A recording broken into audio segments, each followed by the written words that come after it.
ಎಲ್ರಿಗೂ ನಮಸ್ಕಾರ. ಗೆಳತಿ ಯೂಟ್ಯೂಬ್ ಚಾನಲ್ಗೆ ಮತ್ತೊಮ್ಮೆ ಸ್ವಾಗತ. ಬನ್ನಿ ಸ್ನೇಹಿತರೆ, ಮಾಘ ಮಾಸದ ಶುಕ್ಲ ಪಕ್ಷದ ಗುರುವಾರ ಏಕಾದಶಿ ಬಂದಿದೆ. ಈ ಏಕಾದಶಿಯನ್ನು ಜಯ ಏಕಾದಶಿ ಅಂತ ಕೂಡ ಕರೀತಾರೆ ಅಥವಾ ಭೀಷ್ಮ ಏಕಾದಶಿ ಅಂತ ಕೂಡ ಹೇಳ್ತಾರೆ. ಹೆಸರಿಗೆ ತಕ್ಕಂತೆ ಯಾರು ಈ ಏಕಾದಶಿಯನ್ನು ಶ್ರದ್ಧೆ ಭಕ್ತಿಯಿಂದ ಆಚರಣೆ ಮಾಡ್ತಾರೋ ಅಂಥವರ ಪ್ರತಿಯೊಂದು ಕೆಲಸದಲ್ಲೂ ಕೂಡ ಜಯ ಸಿಗುತ್ತೆ ಅನ್ನೋದು ಈ ಏಕಾದಶಿಯ ವಿಶೇಷ.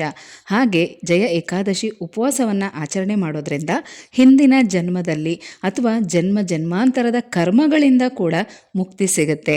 ಅಲ್ಲದೆ ಭೂತ ಪ್ರೇತ ಪಿಶಾಚಿಗಳಂತಹ ದುಷ್ಟಶಕ್ತಿಗಳಿಂದ ವಿಮೋಚನೆ ಸಿಗುತ್ತೆ. ಹಿಂದಿನ ಜನ್ಮದಲ್ಲಿ ನಾವು ಏನು ತಪ್ಪು ಮಾಡಿರ್ತೀವೋ ಅಥವಾ ಏನಾಗಿ ನಾವು ಜನ್ಮ ಪಡ್ಕೊಂಡಿರ್ತೀವೋ ನಮಗಂತೂ ಗೊತ್ತಿಲ್ಲ. ಆದರೆ ಅದರ ಕರ್ಮ ಫಲವನ್ನು ಈ ಜನ್ಮದಲ್ಲಿ ಅನುಭವಿಸ್ತಾ ಇರ್ತೀವಿ. ಕೆಲವರು ಒಳ್ಳೆ ಫಲಗಳನ್ನು ಅನುಭವಿಸ್ತಾ ಇದ್ದರೆ, ಇನ್ನು ಕೆಲವರು ತುಂಬ ಕಷ್ಟ ಕಾರ್ಪಣ್ಯಗಳನ್ನ ಅನುಭವಿಸ್ತಾ ಇರ್ತೀವಿ. ಅದನ್ನೆಲ್ಲ ಪರಿಹಾರ ಮಾಡ್ಕೊಳ್ಳೋದಕ್ಕೆ ಭಗವಂತ ನಮಗೆ ಕೊಟ್ಟಿರೋಂಥ ಒಂದು ಒಳ್ಳೆ ಅವಕಾಶ ಅಂತಲೇ ತಿಳ್ಕೊಬೇಕು.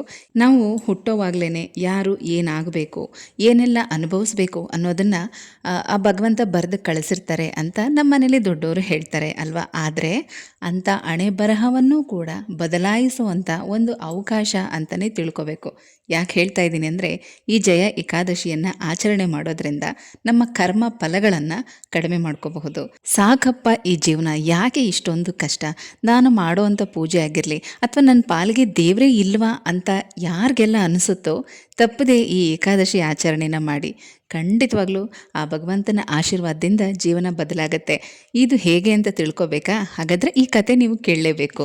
ಅದಕ್ಕಿಂತ ಮೊದಲು ಏಕಾದಶಿ ತಿಥಿ ಯಾವಾಗ ಪ್ರಾರಂಭ ಆಗುತ್ತೆ, ಯಾವಾಗ ಮುಕ್ತಾಯ ಆಗುತ್ತೆ, ಹಾಗೆ ಉಪವಾಸ ಮಾಡುವಂಥವರು ಯಾವ ಸಮಯದಲ್ಲಿ ಉಪವಾಸ ವ್ರತವನ್ನು ಶುರು ಮಾಡಬೇಕು, ಹಾಗೆ ಯಾವಾಗ ಮುಕ್ತಾಯ ಮಾಡಬೇಕು, ಬನ್ನಿ ತಿಳ್ಕೊಳ್ಳೋಣ. ಏಕಾದಶಿ ತಿಥಿ ಜನವರಿ 28ನೇ ತಾರೀಕು ಸಂಜೆ 4:30 ಪ್ರಾರಂಭ ಆಗುತ್ತೆ. ಜನವರಿ 29ನೇ ತಾರೀಕು ಗುರುವಾರ ಮಧ್ಯಾಹ್ನ 2 ಗಂಟೆಗೆ ಮುಕ್ತಾಯ ಆಗುತ್ತೆ. ಇನ್ನು ಉಪವಾಸ ಮಾಡುವಂಥವರು ಗುರುವಾರ ಬೆಳಗ್ಗೆ ಅಂದರೆ 29ನೇ ತಾರೀಕು ಗುರುವಾರ ಬೆಳಗ್ಗೆನೇ ಪ್ರಾರಂಭ ಮಾಡಬೇಕು. ಸೂರ್ಯೋದಯ ಸಮಯದಲ್ಲೇ ಉಪವಾಸ ವ್ರತವನ್ನು ಪ್ರಾರಂಭ ಮಾಡಬೇಕು. ಮಾರನೇ ದಿನ ಅಂದರೆ ಜನವರಿ 30ನೇ ತಾರೀಕು ಬೆಳಗ್ಗೆ 7 ಗಂಟೆಯಿಂದ 9:30 ಒಳಗಾಗಿ ನಿಮ್ಮ ಉಪವಾಸ ವ್ರತವನ್ನು ಬಿಡಬಹುದು. ಅಂದರೆ ಪಾರಣೆ ಸಮಯ 30ನೇ ತಾರೀಕು ಬೆಳಗ್ಗೆ 7 ಗಂಟೆಯಿಂದ 9:30 ಒಳಗಾಗಿ ನಿಮ್ಮ ಉಪವಾಸ ವ್ರತವನ್ನು ಬಿಡಬಹುದು. ಮಾಘ ಮಾಸ ಕೂಡ ಆಗಿರೋದ್ರಿಂದ ಬೆಳಗಿನ ಬ್ರಾಹ್ಮಿ ಮುಹೂರ್ತದಲ್ಲಿ ಸ್ನಾನ ಮಾಡೋದು ತುಂಬ ಒಳ್ಳೆಯದು. ಆನಂತರ ನಿಮ್ಮ ಪೂಜೆ ಸಿದ್ಧತೆ ಎಲ್ಲ ನೀವು ಮಾಡ್ಕೋಬಹುದು. ಆಮೇಲೆ ಸೂರ್ಯೋದಯದ ಸಮಯದಲ್ಲಿ ಸೂರ್ಯನಿಗೆ ಅರ್ಘ್ಯವನ್ನು ಕೊಟ್ಟು ನಿಮ್ಮ ಉಪವಾಸ ವ್ರತವನ್ನು ನೀವು ಪ್ರಾರಂಭ ಮಾಡಬಹುದು. ಈ ದಿನ ಅತ್ಯಂತ ವಿಶೇಷ ಅಂತಂದರೆ ದೇವರ ನಾಮದ ಜಪ ಮಾಡುವಂಥದ್ದು.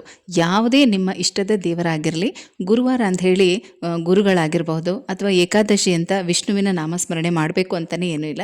ನಿಮ್ಮ ಇಷ್ಟದ ದೇವರ ನಾಮವನ್ನು 108 ಸಲ ಜಪ ಮಾಡಿದ್ರೆ ಅತ್ಯಂತ ಶುಭ ಫಲ ಸಿಗುತ್ತೆ. ಯಾಕಂದರೆ ಇದು ಜಯ ಏಕಾದಶಿ. ಈ ದಿನ ನೀವು ಮಾಡುವಂಥ ಪೂಜೆಗೆ, ಪ್ರಾರ್ಥನೆಗೆ, ಜಪಕ್ಕೆ ತುಂಬಾ ಮಹತ್ವ ಇದೆ, ಹೆಚ್ಚಿನ ಫಲ ಸಿಗುತ್ತೆ. ಹಾಗಾಗಿ ಹೇಳ್ತಾ ಇದ್ದೀನಿ, ನಿಮ್ಮ ಇಷ್ಟದ ದೇವರ ನಾಮವನ್ನು 108 ಸಲ ಜಪ ಮಾಡಬಹುದು. ನೀವು ಶಿವನನ್ನು ಆರಾಧನೆ ಮಾಡೋದಾದರೆ ಓಂ ನಮಃ ಶಿವಾಯ ಅಂತ 108 ಸಲ ಹೇಳಿ. ವಿಷ್ಣುವನ್ನು ಆರಾಧನೆ ಮಾಡೋದಾದರೆ ಓಂ ನಮೋ ಭಗವತೆ ವಾಸುದೇವಾಯ ಅಂತ 108 ಸಲ ಹೇಳಿ. ಇನ್ನು ಆಂಜನೇಯ ಸ್ವಾಮಿಯನ್ನು ನೀವು ಆರಾಧನೆ ಮಾಡ್ತೀರಾ ಅಂತ ಅಂದರೆ ಓಂ ಹಂ ಹನುಮತೆ ನಮಃ ಅಂತ ಈ ಮಂತ್ರ 108 ಸಲ ಹೇಳಿ. ಹಾಗೆ ರಾಯರಾಗಿರ್ಬಹುದು, ಸಾಯಿಬಾಬಾ ಆಗಿರ್ಬಹುದು ಅಥವಾ ಹೆಣ್ಣು ದೇವರಾಗಿದ್ರೂ ಪರವಾಗಿಲ್ಲ. ಪೂಜೆ ಎಲ್ಲ ಆದಮೇಲೆ ದೇವರ ಮನೆಯಲ್ಲೇ ಒಂದು 5 ನಿಮಿಷ ಕೂತ್ಕೊಂಡು ನಿಮ್ಮ ಇಷ್ಟದ ದೇವರ ನಾಮವನ್ನು ಜಪ ಮಾಡೋದು ತುಂಬ ಒಳ್ಳೆಯದು. ಅಥವಾ ಬೇರೆ ಯಾವುದಾದ್ರೂ ಮಂತ್ರ ಕೂಡ ಹೇಳ್ಕೊಬೋದು ಅಥವಾ ದೇವರ ನಾಮ ಕೂಡ ಹೇಳ್ಕೊಂಡು ಜಪ ಮಾಡ್ಬೋದು. ಇನ್ನು ವಿಷ್ಣು ಸಹಸ್ರನಾಮ ಪಾರಾಯಣ ಮಾಡೋದಕ್ಕೆ ಯಾರೆಲ್ಲ ಕಲ್ತಿದ್ದೀರೋ ತಪ್ಪದೇ ಈ ದಿನ ವಿಷ್ಣು ಸಹಸ್ರನಾಮವನ್ನು ಪಾರಾಯಣ ಮಾಡಿ ವಿಷ್ಣು ಅಷ್ಟೋತ್ತರವನ್ನು ಹೇಳ್ಕೊಳ್ಳಿ. ತುಂಬಾ ಒಳ್ಳೆಯದು. ಈ ಜಯ ಏಕಾದಶಿಯ ಕಥೆಯನ್ನು ಸಾಕ್ಷಾತ್ ಶ್ರೀಕೃಷ್ಣ ಪರಮಾತ್ಮನೇ ಧರ್ಮರಾಯನಿಗೆ ಹೇಳಿದ್ದಂಥದ್ದು. ಒಂದಿನ ದೇವಲೋಕದ ರಾಜನಾದಂಥ ಇಂದ್ರ ತನ್ನ ಮನಸ್ಸಿಗೆ ಖುಷಿಯಾದಾಗಲೆಲ್ಲ ಇಂದ್ರ ಸಭೆಯಲ್ಲಿ ನೃತ್ಯ ಕಾರ್ಯಕ್ರಮವನ್ನು ಆಯೋಜನೆ ಮಾಡ್ತಾಯಿದ್ರು.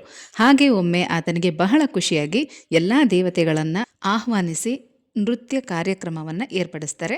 ಅಲ್ಲಿ ಗಂಧರ್ವರೆಲ್ಲರೂ ಕೂಡ ಒಂದು ಕಡೆ ಕೂತ್ಕೊಂಡು ಹಾಡು ಹೇಳ್ತಾ ಇರ್ತಾರೆ. ಅವರ ಹಾಡಿಗೆ ತಕ್ಕಂತೆ ಅಪ್ಸರೆಯರೆಲ್ಲ ಕೂಡ ನೃತ್ಯ ಮಾಡ್ತಾ ಇರ್ತಾರೆ. ದೇವಲೋಕದಲ್ಲಿರುವಂಥ ಅಪ್ಸರೆಯರು ಅಂದಮೇಲೆ ಹೇಳಬೇಕಾ, ಸುರಸುಂದರಿಯಾಗಿರ್ತಾರೆ.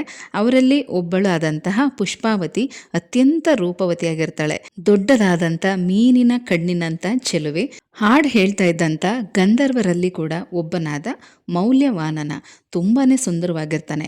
ಅವನನ್ನು ನೋಡಿ ಈ ಪುಷ್ಪಾವತಿ ಮೋಹ ಪರವಶಳಾಗೋಗ್ತಾಳೆ. ಅವನನ್ನು ಆಕರ್ಷಿಸಲು ಅವನ ಹಾಡಿಗೆ ತಕ್ಕಂತೆ ತನ್ನ ಹಾವಭಾವದಿಂದ ನಲಿಯುತ್ತಾ ಆಸೆಗಣ್ಣಿನಿಂದ ತನ್ನತ್ತ ಆಕರ್ಷಿಸಲು ಪ್ರಯತ್ನ ಪಡ್ತಾ ಇರ್ತಾಳೆ. ಆ ಗಂಧರ್ವನೂ ಕೂಡ ಅವಳ ಚೆಲುವಿಗೆ ಮಾರು ಹೋಗಿ ಅವರಿಬ್ಬರು ತಮ್ಮನ್ನು ತಾವೇ ಮರೆತು ಬಿಡ್ತಾರೆ. ನೃತ್ಯ ಮಾಡುವಾಗ ರಾಗ ಲಯ ತಾಳ ತಪ್ಪುತ್ತೆ. ಇದನ್ನು ಗಮನಿಸಿದಂಥ ಇಂದ್ರ ಕೋಪಗೊಂಡು ಅವರಿಬ್ಬರನ್ನು ತನಗೆ ಅವಮಾನ ಮಾಡಿದ್ದಾರೆ ಅಂತ ತಿಳಿದು ಅವರಿಬ್ಬರನ್ನ ಉದ್ದೇಶಿಸಿ, ನೀವಿಬ್ಬರು ನನ್ನ ಆಜ್ಞೆಯನ್ನು ಉಲ್ಲಂಘಿಸಿ ಶಿಕ್ಷೆಗೆ ಗುರಿಯಾಗಿದ್ದೀರಾ. ಈ ಕ್ಷಣವೇ ನೀವಿಬ್ಬರು ಭೂಮಿಗೆ ಹೋಗಿ ಪಿಶಾಚಿ ರೂಪದಲ್ಲಿ ಕಷ್ಟಗಳನ್ನು ಅನುಭವಿಸಿ ಅಂತ ಶಾಪ ಕೊಟ್ಬಿಡ್ತಾರೆ. ದೇವೇಂದ್ರನ ಶಾಪಕ್ಕೆ ಗುರಿಯಾದಂಥ ಮೌಲ್ಯವಾನ ಮತ್ತು ಪುಷ್ಪಾವತಿ ಇಬ್ಬರು ಭಯಂಕರವಾದಂಥ ಪಿಶಾಚಿ ರೂಪವನ್ನು ತಾಳಿ ಹಿಮಾಲಯ ಪರ್ವತದಲ್ಲಿ ಅಲೆದಾಡುತ್ತಾ ಅತೀವ ಸಂಕಟದಿಂದ ನೋವನ್ನು ಅನುಭವಿಸ್ತಾ ಇರ್ತಾರೆ. ಹಿಮಾಲಯದ ತಪ್ಪಲು ಅಂದಮೇಲೆ ಕೊರೆಯುವ ಚಳಿ ಇದ್ದೇ ಇರುತ್ತೆ. ಸಂಕಟ, ಹತಾಶೆ, ನೋವು ರಾತ್ರಿ ಆದಷ್ಟು ಹೆಚ್ಚಾಗ್ತಾ ಇರುತ್ತೆ. ಅವರಿಬ್ಬರು ನೋವು ಬಳಲಿಕೆಯಿಂದ ಆಗುತ್ತಿದ್ದಂಥ ಹಿಂಸೆಯನ್ನು ಸಹಿಸದೆ, ಅಯ್ಯೋ ದೇವ್ರೆ, ಇಷ್ಟೊಂದು ಅಸಹನೀಯವಾದ ಕಷ್ಟ ಅನುಭವಿಸಲು ಹಿಂದಿನ ಜನ್ಮದಲ್ಲಿ ನಾವೆಂಥ ಘೋರ ಪಾಪವನ್ನು ಮಾಡಿರಬೇಕು. ಈಗ ಇದರಿಂದ ನಮಗೆ ಮುಕ್ತಿ ಪಡೆಯೋದಕ್ಕೆ ಒಂದು ಮಾರ್ಗ ಆದರೂ ನಮಗೆ ತೋರಿಸಿ, ಇನ್ಮುಂದೆ ಯಾವ ಪಾಪಗಳನ್ನು ಮಾಡೋದಿಲ್ಲ, ಒಳ್ಳೆ ರೀತಿಯಲ್ಲಿ ಜೀವನವನ್ನು ಮಾಡ್ತೀವಿ ಅಂತ ತುಂಬಾ ದುಃಖದಿಂದ ಪಶ್ಚಾತ್ತಾಪ ಪಡ್ತಾ ಇರ್ತಾರೆ. ಇದರಿಂದ ನಾವು ಒಂದು ವಿಚಾರ ಅಂತೂ ತಿಳ್ಕೊಬಹುದು. ಜೀವನಕ್ಕೆ ಎದುರಿ ಸಾವನ್ನು ಅರಸುವಂಥವರು ನೆನಪಿಟ್ಕೋಬೇಕಾದಂಥ ವಿಚಾರ. ಬದುಕಿದ್ರೆ 4 ದಿನ ಆದಮೇಲೆ ಕಷ್ಟ ಕಡಿಮೆ ಆಗಿಬಿಡುತ್ತೆ. ಆದರೆ ಕಷ್ಟಕ್ಕೆ ಎದುರುಕೊಂಡು ಸತ್ತು ಹೋಗ್ಬಿಟ್ರೆ ಆ ನಂತರ ಇದೆಯಲ್ಲ ಪಿಶಾಚಿ ಜೀವನ, ಅದಕ್ಕಿಂತ ದೊಡ್ಡ ನರಕ ಇನ್ನೊಂದಿಲ್ಲ. ಈ ಕಡೆ ಮುಕ್ತಿನೂ ಸಿಗಲ್ಲ, ಕರ್ಮ ಕಳೆಯೋವರೆಗೂ ಇನ್ನೊಂದು ಜನ್ಮನೂ ಸಿಗೋದಿಲ್ಲ, ತಿನ್ನೋಕೆ ಊಟ ಸಿಗಲ್ಲ, ಮಲಗಿದ್ರೆ ನಿದ್ರೆ ಇಲ್ಲ, ನಿಲ್ಲೋಕೆ ಜಾಗ ಇಲ್ಲ. ಎಂಥ ನರಕದ ಜೀವನ ಅನ್ನೋದು ಪ್ರೇತಾತ್ಮಗಳ ಜೀವನ ಅಂತಲೇ ಅನ್ಕೋಬೋದು. ಹಾಗಾಗಿ ಹೇಳ್ತಾ ಇದ್ದೀನಿ, ದೊಡ್ಡೋರೊಂದು ಮಾತು ಹೇಳ್ತಾರೆ, ಈಸಬೇಕು ಇದ್ದು ಜಯಿಸಬೇಕು ಅಂತ.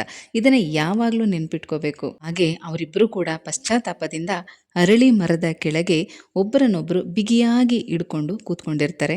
ತುಂಬ ಚಳಿ ಇದ್ದಿದ್ದರಿಂದ ಅವ್ರಿಗೆ ನಿದ್ರೆ ಕೂಡ ಮಾಡೋಕ್ಕಾಗ್ತಾ ಇರಲಿಲ್ಲ.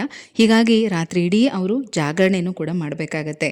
ಮರುದಿನ ಸೂರ್ಯೋದಯವಾದ ಮೇಲೆ ಅವರಿಬ್ಬರು ಪ್ರೇತಾತ್ಮದ ಅಸ್ತಿತ್ವದಿಂದ ಮುಕ್ತರಾಗಿ ತಮ್ಮ ಮೂಲವಾದಂಥ ರೂಪವನ್ನು ಪಡ್ಕೊಳ್ತಾರೆ. ಇದು ಹೇಗಾಯಿತು ಅಂತ ಅವ್ರಿಗೆ ತುಂಬಾ ಆಶ್ಚರ್ಯ ಆಗುತ್ತೆ. ಆಗ ಆ ಭಗವಂತನ ಆ ಶರೀರವಾಣಿ ಅವ್ರಿಗೆ ಕೇಳಿಸುತ್ತೆ, ನಿನ್ನೆ ಜಯ ಏಕಾದಶಿ, ಈ ದಿನ ನೀವಿಬ್ಬರೂ ಕೂಡ ಉಪವಾಸವನ್ನು ಮಾಡಿ ರಾತ್ರಿ ಇಡೀ ಜಾಗರಣೆ ಮಾಡಿದ್ದೀರಾ. ಹಾಗಾಗಿ ನಿಮ್ಮ ಪಾಪಗಳೆಲ್ಲ ಕಳೆದು ನಿಮ್ಮ ಪ್ರೇತಾತ್ಮದ ರೂಪ ಕೂಡ ಹೋಗಿ ಸಹಜವಾದ ರೂಪಕ್ಕೆ ಮರಳಿದಿರಾ. ಇನ್ನು ಮುಂದೆ ಸ್ವರ್ಗಲೋಕದಲ್ಲಿ ಸುಖವಾಗಿ ಬಾಳಿ ಅಂಥೇಳಿ ಆಶೀರ್ವಾದ ಮಾಡಿ ಕಳಿಸ್ತಾರೆ. ಅವರು ಅದೇ ನಿಜವಾದ ರೂಪದಲ್ಲಿ ದೇವಲೋಕಕ್ಕೆ ಬರ್ತಾರೆ. ಅಲ್ಲಿ ಇಂದ್ರ ಇವರಿಬ್ಬರನ್ನ ನೋಡಿ ಆಶ್ಚರ್ಯಚಕಿತನಾಗಿ, ಹೇಗೆ ನಿಮ್ಮ ಶಾಪ ವಿಮೋಚನೆ ಆಯಿತು ಅಂತ ಕೇಳಿದಾಗ, ಹೇ ಇಂದ್ರದೇವ, ಭಗವಾನ್ ವಿಷ್ಣುವಿಗೆ ಸಮರ್ಪಿತವಾದ ಜಯ ಏಕಾದಶಿ ದಿನ ನಮಗೆ ಗೊತ್ತಿಲ್ಲದಂತೆ ಅನಿವಾರ್ಯವಾಗಿ ಉಪವಾಸ ಮತ್ತು ಜಾಗರಣೆಯನ್ನು ಮಾಡಿದ್ವಿ. ಈ ಕಷ್ಟದಿಂದ ಪಾರು ಮಾಡು ಅಂತ ಭಗವಂತನನ್ನು ಧ್ಯಾನಿಸಿದ್ವಿ. ಇಂಥ ಪವಿತ್ರ ಏಕಾದಶಿಯ ವ್ರತಾಚರಣೆಯ ಪ್ರಭಾವದಿಂದ ಮರುದಿನ ಬೆಳಗ್ಗೆ ಸೂರ್ಯೋದಯ ಆಗುತ್ತಿದ್ದಂತೆ ಪ್ರೇತಾತ್ಮ ಜನ್ಮದಿಂದ ಮುಕ್ತರಾಗಿ ಮೂಲ ಸ್ವರ್ಗೀಯ ರೂಪಗಳನ್ನು ಮರಳಿ ಪಡೆದು ಸರ್ವಾಲಂಕೃತರಾಗಿ ಸ್ವರ್ಗಲೋಕಕ್ಕೆ ಬಂದೆವು ಅಂತ ನಡೆದಿದ್ದನ್ನೆಲ್ಲ ಇಂದ್ರನಿಗೆ ತಿಳಿಸಿ ನಮಸ್ಕಾರ ಮಾಡ್ತಾರೆ. ಇದನ್ನೆಲ್ಲ ಕೇಳಿದಂಥ ಇಂದ್ರ ತೃಪ್ತನಾಗಿ ಅವರಿಗೆ, ನೀವು ಮಹಾವಿಷ್ಣುವಿನ ಭಕ್ತರಾದ್ರಿಂದ ನಿಮ್ಮಿಬ್ಬರಿಗೂ ಕೂಡ ಸ್ವರ್ಗದಲ್ಲಿ ಶಾಶ್ವತವಾದಂಥ ಸ್ಥಾನವನ್ನು ಕೊಡ್ತೀನಿ ಅಂತ ಹೇಳಿ ಅವರಿಬ್ಬರಿಗೂ ಕೂಡ ನಮಸ್ಕಾರ ಮಾಡ್ತಾರೆ. ಕೇಳಿದ್ರಲ್ಲ ಸ್ನೇಹಿತರೆ, ಗೊತ್ತಿಲ್ಲದೆ ಈ ದಿನ ಉಪವಾಸ ಮಾಡಿದ್ರಿಂದ ಎಂಥ ಒಳ್ಳೆ ಫಲ ಸಿಕ್ಕಿದೆ ಅಂತ. ಇನ್ನು ನಾವು ಎಲ್ಲನೂ ತಿಳ್ಕೊಂಡು ನಿಯಮಬದ್ಧವಾಗಿ ಆಚರಣೆ ಮಾಡಿದ್ರೆ ಇನ್ನು ಎಷ್ಟೆಲ್ಲ ಒಳ್ಳೆ ಫಲ ಸಿಗ್ಬೋದು ಯೋಚನೆ ಮಾಡಿ. ಅಲ್ಲದೆ ಈ ಏಕಾದಶಿನ ಭೀಷ್ಮ ಏಕಾದಶಿ ಅಂತ ಯಾಕೆ ಕರೀತಾರೆ ಗೊತ್ತಾ? ಮಹಾಭಾರತದ ಕುರುಕ್ಷೇತ್ರ ಯುದ್ಧದಲ್ಲಿ ಪಿತಾಮಹ ಭೀಷ್ಮರು ಶಿಖಂಡಿಗೆ ಎದುರಾಗಿ ಯುದ್ಧ ಮಾಡದೆ ಅವರು ಸೋತು ಹೋಗ್ತಾರೆ. ಆನಂತರ ಅವರು ಶರಶಯ್ಯಲ್ಲಿ ಮಲ್ಕೊಳ್ತಾರೆ. ಉತ್ತರಾಯಣ ಕಾಲಕ್ಕೆ ಕಾಯ್ತಾ ಇರ್ತಾರೆ. ಆ ಸಮಯದಲ್ಲಿ ವಿಷ್ಣುವಿನ ಶ್ರೇಷ್ಠತೆ ಮತ್ತು ಅವರನ್ನು ಕುರಿತು ಅವರ ಸಹಸ್ರನಾಮಗಳನ್ನು ಪಾಂಡವರಿಗೆ ಕೃಷ್ಣನ ಸಮ್ಮುಖದಲ್ಲಿ ಅವರು ಮೊದಲ ಬಾರಿಗೆ ಪಠನ ಮಾಡ್ತಾರೆ. ಹಾಗಾಗಿ ಈ ದಿನವನ್ನು ಭೀಷ್ಮ ಏಕಾದಶಿ ಅಂತ ಕೂಡ ಕರೆಯಲಾಗುತ್ತೆ. ಇದರಿಂದ ಅವರಿಗೆ ಮೋಕ್ಷ ಕೂಡ ಪ್ರಾಪ್ತಿಯಾಗತ್ತೆ. ಸ್ನೇಹಿತರೆ, ನಿಮ್ಮ ಆರೋಗ್ಯ ಸ್ಥಿತಿಯನ್ನು ಗಮನಿಸಿಕೊಂಡು ಏಕಾದಶಿ ಆಚರಣೆ ಮಾಡಿ.